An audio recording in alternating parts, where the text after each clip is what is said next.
Missionaries from Syria went down to what then was referred to as the Kingdom of Aksum, which is in modern-day Ethiopia, and they brought with them a whole host of literature.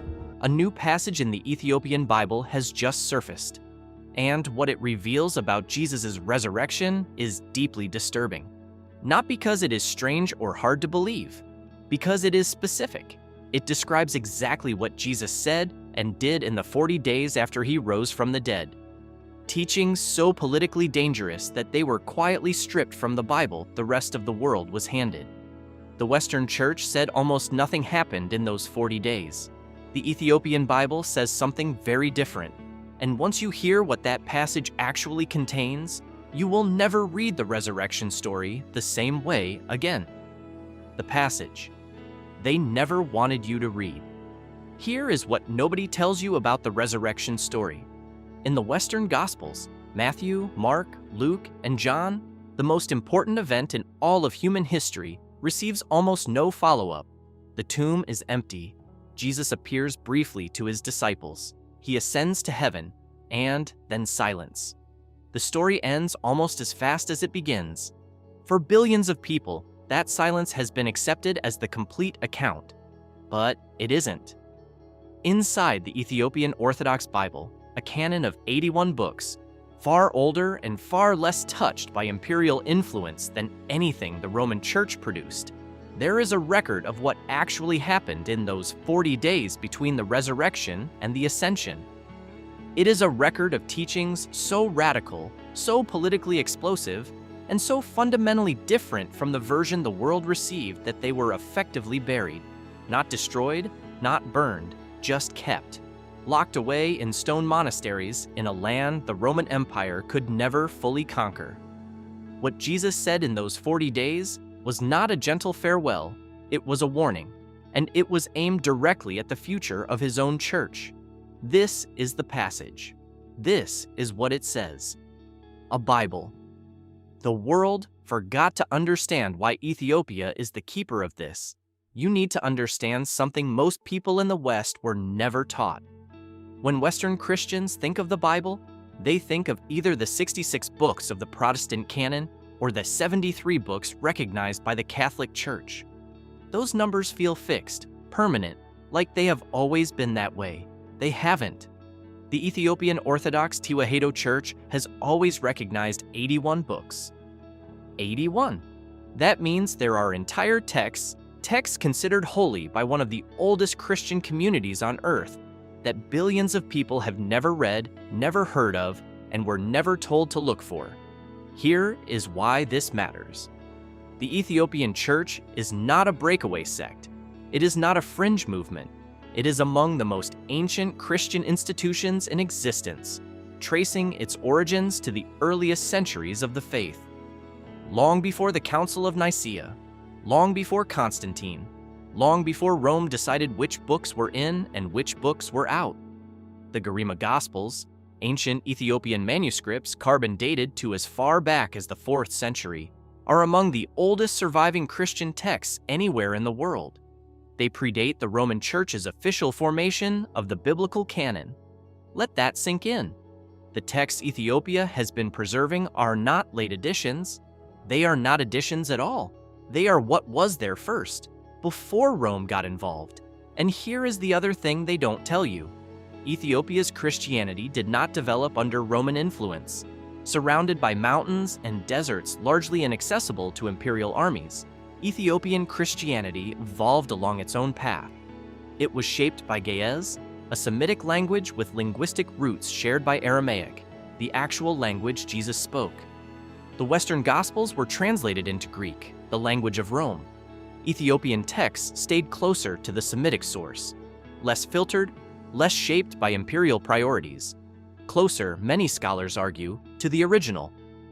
For years, Western academics dismissed all of this as folklore, too obscure, too strange, and so it was ignored. But ignoring it did not make it disappear. The books Rome wanted erased. Here is what Rome actually did to these texts and why. The most famous book preserved in the Ethiopian canon and nowhere else is the Book of Enoch. You may have heard the name. The book of Enoch is directly referenced in the New Testament. The Epistle of Jude quotes from it, yet it was removed from the Western biblical canon by the Roman Church. The reason is not a mystery. It tells a story that the early church leadership found deeply, structurally threatening. The book of Enoch describes the Watchers, celestial beings who descended to earth, took human women as partners, and fathered a race of giants called the Nephilim. More dangerously, these fallen figures shared forbidden knowledge with humanity. The crafting of weapons, the secrets of the hidden world, the arts of war and deception. It is a story about divine beings who abused their power and unleashed chaos. For an institution that depended on projecting unquestioned divine order through its own hierarchy, this was not a story they wanted people reading. Ethiopia kept it anyway. The Ethiopian canon also includes the Book of Jubilees, sometimes called the Lesser Genesis, which retells the Genesis narrative with new detail and introduces a solar calendar that directly conflicts with the Roman ecclesiastical calendar.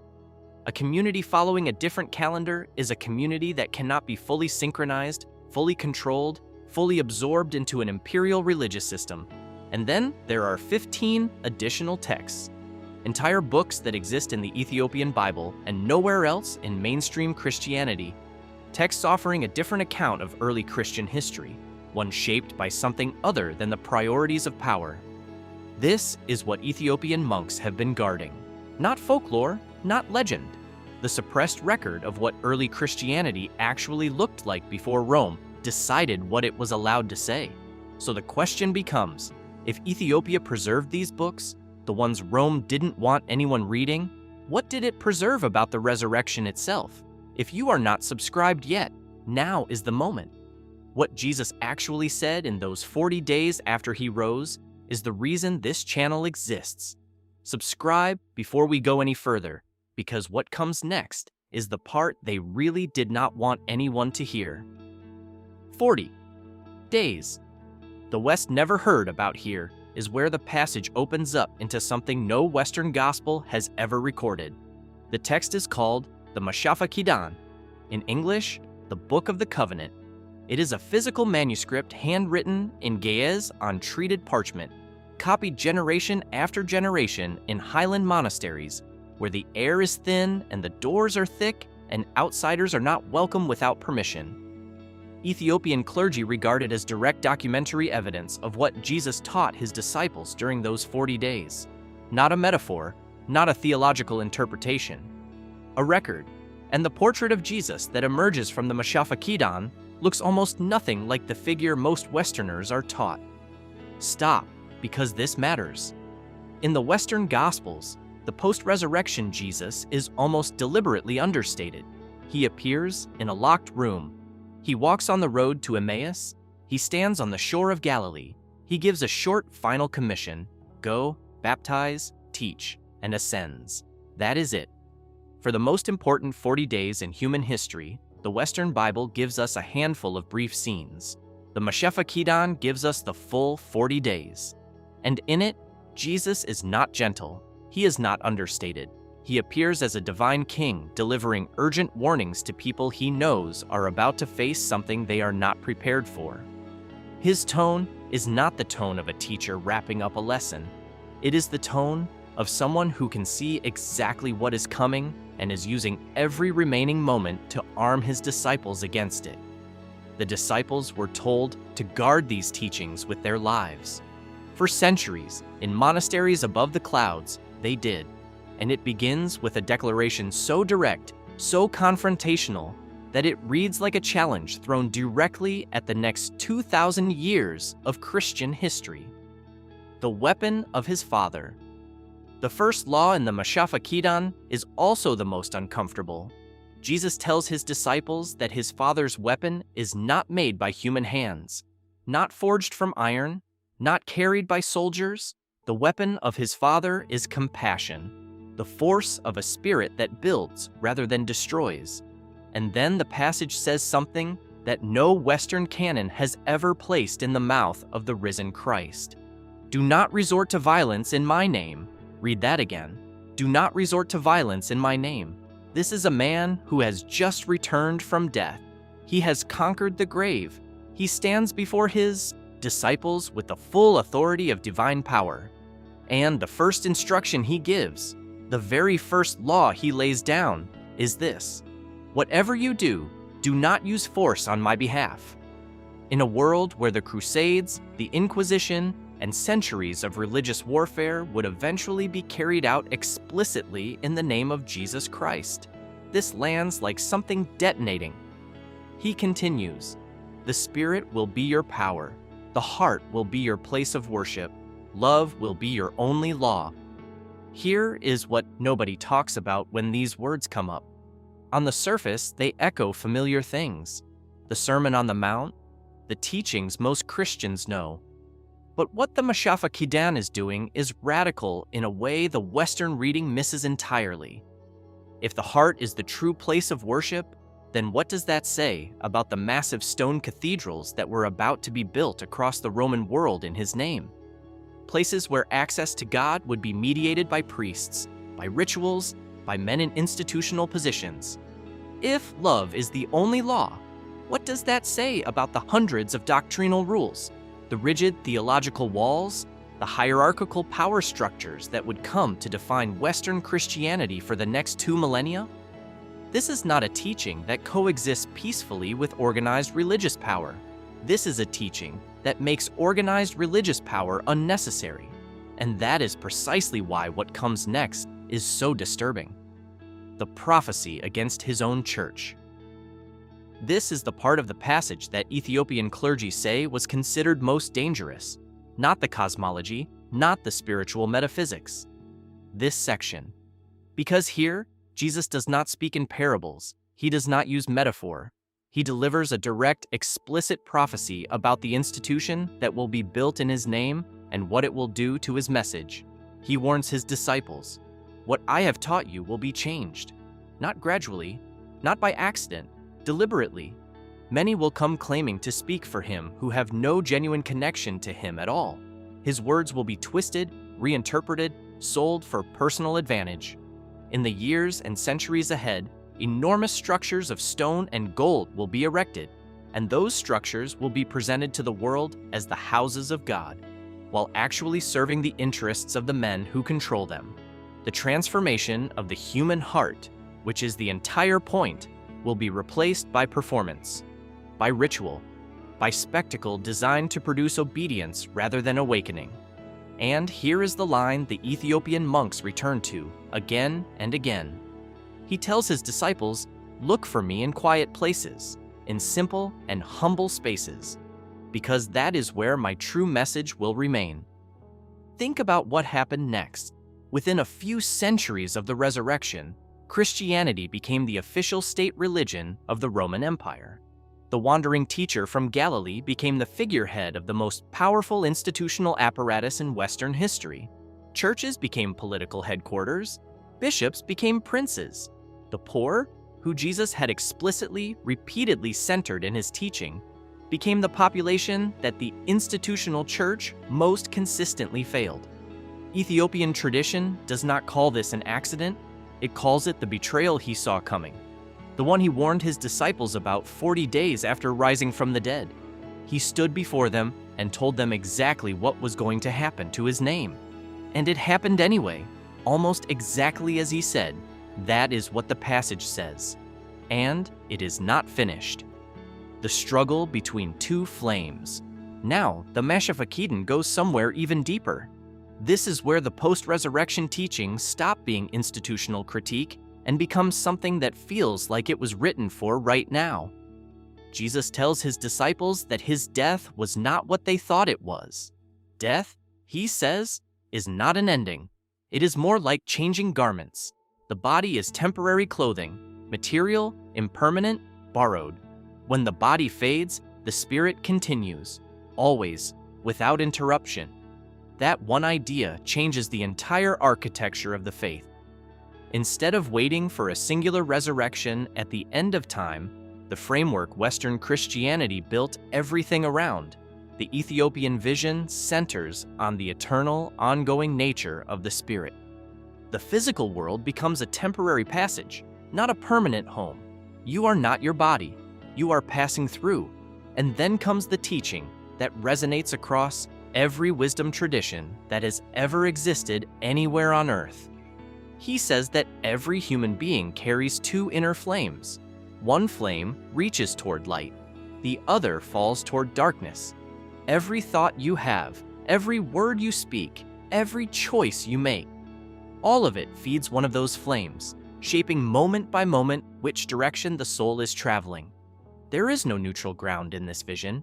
You are always choosing. You are always feeding one flame or the other.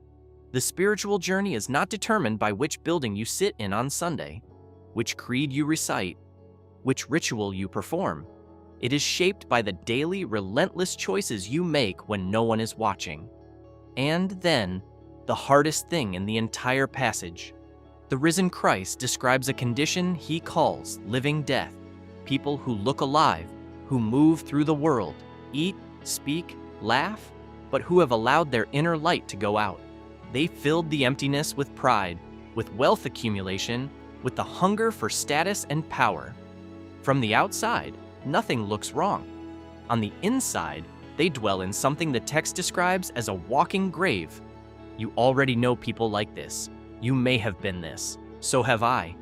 It doesn't feel like ancient scripture at all. It feels like a diagnosis of the present moment, and before you can fully absorb it, the passage delivers what may be its most explosive revelation yet. The Architect of Shadows. Here is where the Book of the Covenant says something that the Roman Church called the most dangerous idea in the ancient world. Jesus tells his disciples that the universe was shaped by two distinct forces. The first is the Father of Light, the ultimate source of all genuine life, all love, all truth. The second is what the passage calls the Architect of Shadows, a secondary creator, blinded by its own arrogance, responsible for building the physical world as we experience it. The physical world, an illusion, beautiful on the surface, hollow at its core. In this vision, the Architect of Shadows holds dominion over everything the human eye can see and want. Wealth, power, empires, great monuments, and most of all, fear. Those who align with the Shadow Architect gain tremendous influence in the physical realm, but they do so inside a reality that is only partially real. And here is the danger Jesus names explicitly. Future generations will confuse the Architect of Shadows with the genuine divine. The God of worldly power will be worshipped as the God of love. Stop and sit with that for a moment. This idea has a name scholars of early Christianity know well: Gnosticism, the Gnostic tradition, which held that the material world was created by a lesser, flawed being, and that Christ came to liberate human souls from its grip, was not a marginal movement in early Christianity. It was everywhere. It drew followers across the ancient world. And then the Roman Church hunted it with systematic ferocity, declared it the worst heresy, and destroyed every text it could find. In 1945, a sealed clay jar was discovered in the Egyptian desert near Nag Hammadi. Inside, scrolls that had survived the purge, ancient texts hidden in the ground for over 1,000 years, every single one of them centered on the same idea. The creator of the physical world is not the supreme God, and Christ was sent to free human souls from the illusion, condemned as heresy in the West, quietly preserved in Ethiopia, never declared forbidden, never erased. And if this is what the passage has already revealed, what does it say about the battle being fought right now inside every single person alive? The invisible war within. The final teaching in this section of the Mashafa Kidan is the most intimate and, in some ways, the most devastating. In a text known as the Heavenly Scrolls, Jesus reveals a truth about the nature of every individual human life from the moment of birth until the moment of death. He says, every person is accompanied by two invisible presences. The first is a guardian, a spiritual companion guiding the soul toward light, clarity, and truth. The second is a deceiver, working in the shadows of the mind, feeding doubt, confusion, resentment, and fear into the spaces where certainty used to live. They are with you right now. in every decision you have made today, in the quiet hours when you are most honest with yourself, in the loud hours when you are most likely to talk yourself into something you know is wrong. And then Jesus says the thing that strips away every comfortable religious institution ever built. No temple can fight this battle for you. No leader, no ritual, no organization of any kind. The war between light and darkness is fought entirely inside you. Only a conscious, awake mind, one that recognizes the battle for what it is, can choose the right direction through it. Here is why this was buried. You cannot charge admission to something a person can only find themselves. You cannot build a hierarchy around a truth that is equally accessible to every human being alive. You cannot sell what the passage says every soul already carries. A church cannot give you what the passage says you were born with. And the monk in his monastery, reading this passage for the 100th time, knows exactly what it costs to keep it.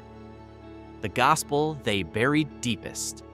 There is one more document in the Ethiopian tradition, and it is the most controversial thing we are going to discuss today.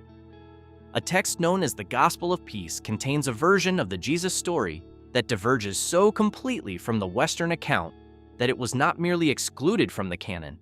It was actively hunted, suppressed, and kept from public knowledge for centuries.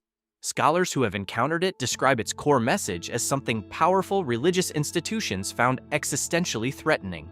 Not just inconvenient, existentially threatening. In this gospel, the crucifixion does not happen as the world was told. Following the betrayal, Jesus does not die on the cross. Instead, he retreats quietly into the wilderness, in the tradition of the ancient prophets who pursued solitude and illumination away from cities and crowds. He spends years in solitude. He continues teaching. He does not die in agony. He does not rise on the third day. He simply goes on living and teaching a way of life built entirely on harmony, balance, and love. The message of the living Jesus in this text is not a theology at all. It is a practice: love, simplicity, healing, unity. He calls the earth a nurturing mother. He calls God a caring father. He calls rivers cleansing angels and trees life-giving angels. He walks barefoot through fields, blessing those who plant seeds. He teaches that heaven is not a place you go to, it is a quality of presence you can inhabit in every moment of your life. Why was this the message they buried deepest? Because in the 4th century, the Roman Empire was fracturing. Emperor Constantine needed a unifying force, a single dominant faith with central authority capable of holding an enormous and unstable empire together. A message built around a living teacher who says the heart is the true sanctuary, love is the only law, and nature reflects the divine. That doesn't hold an empire, it dismantles one. It makes every person their own center of spiritual gravity. A suffering hero who died for humanity's sins requires an institution to maintain, interpret, and control. It requires priests, bishops, councils, and gatekeepers. It requires exactly the power structure that Rome was already positioned to provide. And so, the crucified Jesus became the official story. The living Jesus, the one walking barefoot through fields, calling trees angels, saying, "Heaven is available right now," was left in the keeping of Ethiopia, the land chosen to hold secrets. None of this is coincidence. Ethiopia's role as the keeper of suppressed sacred knowledge is rooted in a history that stretches back more than 1,000 years before the birth of Jesus. This is a land that has understood itself as a guardian of the sacred since before any of this began. The Ethiopian people trace their spiritual lineage not to the apostles, not to the early church fathers, but to Solomon himself. The Queen of Sheba, known in Ethiopian tradition as Makeda, traveled from Africa to Jerusalem, not merely as a political figure, but as a seeker of something she could not find at home.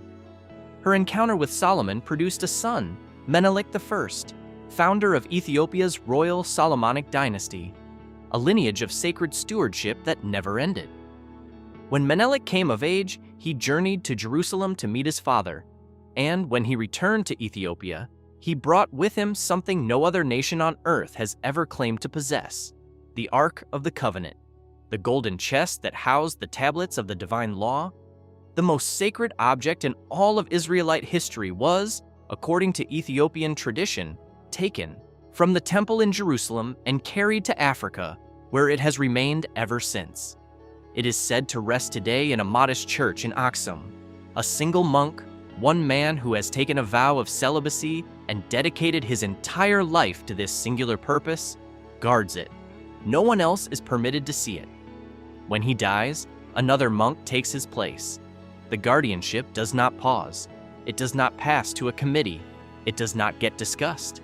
It simply continues, generation after generation, in the same quiet building, in the same ancient city, in the same country that has been holding the world's most important secrets for longer than most nations have existed. This is the land that kept the Ark. This is the land that kept the Book of Enoch and the Book of Jubilees when Rome was hunting every copy it could find. This is the land where monks copied the Mashafa Kidan by hand in the thin air of highland monasteries, passing it forward to the next generation with the same gravity they passed the guardianship of the Ark. When Jesus' most dangerous teachings needed a place to survive, when what he said in those 40 days after the resurrection proved too radical for Rome to absorb, Ethiopia was already there, already keeping things, already carrying what the empire had decided the world wasn't allowed to have. That is the hidden story, not a replacement for what you know. The chapters that were torn out before the book was handed to you. You now know what the monk knows. You know what the passage says. The question is not whether you believe all of it. The question is, why were you never given the chance to decide for yourself? The monk in Aksum will be replaced when he dies. The manuscripts will be copied by the next generation of hands. The guardianship never ends, because some truths are too important to leave unguarded. If what you just heard matters to you, subscribe. Not because this channel needs the number, but because there is more being kept that hasn't been brought into the light yet, and the people who were never supposed to hear any of this are exactly the ones who deserve to hear what comes next. Leave your thoughts in the comments. We read everyone.